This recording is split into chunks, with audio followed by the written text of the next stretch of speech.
नागपूरच्या या मध्यवर्ती कारागृहातून 31 मार्चला 5 कुख्यात कैदी फरार झाले होते।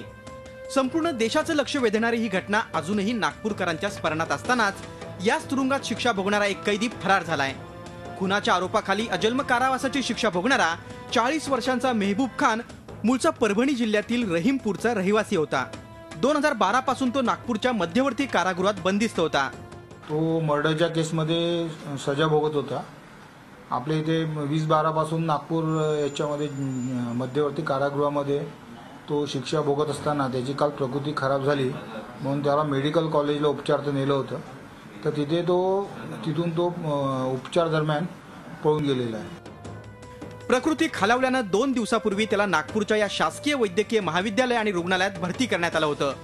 मंगळवारी मध्यरात्रीच्या सुमारास पाळतीवर असलेल्या शिपायाचं लक्ष नसल्याचं बघून तो तेथून पळाला। या घटनेनं खळबळ उडाली आहे। पोलिसांनी त्याचे फोटो राज्यातील विविध भागात पाठवलेत। आता ज्यांना याच्यासाठी ठेवलं होतं सुरक्षेसाठी त्यांच्या हलगर्जीप्रमाणे डिपार्टमेंटल प्रमाणे कारवाई होईल।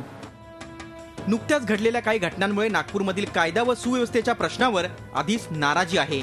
आता या कायद्याच्या अशा प्रकारे फरार होण्याच्या घटनेनं मुख्यमंत्र्यांच्या उपराजधानीत काय चाललंय असा सवाल उपस्थित होतोय।